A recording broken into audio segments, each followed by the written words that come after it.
Japan की नई प्रधानमंत्री साने तकाइची के इमिग्रेशन को सख्त करने के वादे और इससे जुड़े जापानी विरोध को निम्नलिखित रूप से समझा जा सकता है।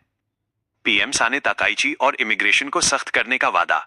साने तकाइची जापान की पहली महिला प्रधानमंत्री बनी है और उन्हें सत्तारूढ़ लिबरल डेमोक्रेटिक पार्टी एलडीपी के भीतर एक कट्टर दक्षिणपंथी नेता माना जाता है।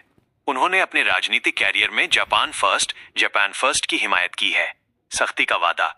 ताकाइची ने खुद सख्त इमिग्रेशन पॉलिसीज बनाने की इच्छा व्यक्त की है।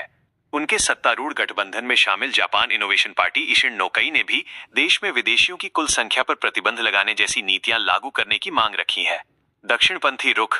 ताकाइची की सरकार का झुकाव दक्षिणपंथी राइट विंग माना जाता है, जो आमतौर पर राष्ट्रीय पहचान, संस्कृति की रक्षा और सीमा नियंत्रण को प्राथमिकता देता है।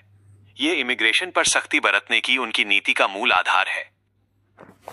जापानी विरोध और संदर्भ। जापान पारंपरिक रूप से दुनिया के सबसे सख्त इमिग्रेशन कानूनों वाले देशों में से एक रहा है, लेकिन घटती जन्म दर और बढ़ती आबादी के कारण उसे कुशल श्रमिकों और कुछ मामलों में प्रवासियों को स्वीकार करने के लिए अपनी नीतियों में ढील देनी पड़ी है। आप्रवासी विरोधी भावना। जापान में बाहरी लोगों इमिग्रेंट्स के खिलाफ छिटपुट विरोध लंबे समय से रहा है, लेकिन हाल के वर्षों में ये अधिक संगठित हुआ है। विरोध करने वाले समूहों का मानना है कि प्रवासियों की बढ़ती संख्या और अलग अलग धार्मिक, सांस्कृतिक तौर तरीकों से स्थानीय जापानी संस्कृति और सामाजिक व्यवस्था को खतरा उत्पन्न हो सकता है। जनमत।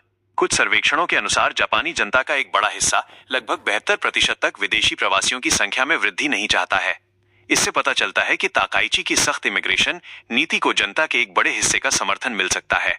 आर्थिक आवश्यकता के विपरीत इमिग्रेशन को सख्त करने का कदम जापान की जनसांख्यिकीय चुनौतियों डेमोग्राफिक चैलेंजेस के विपरीत है, जहां कार्यबल की कमी के कारण आर्थिक विकास को बनाए रखने के लिए कुशल विदेशी श्रमिकों को आकर्षित करने की आवश्यकता है। पिछली सरकारों ने भारत और दक्षिण पूर्व एशिया से तकनीकी टैलेंट को आकर्षित करने के लिए वीजा नियमों को सरल बनाने जैसे कदम उठाए थे।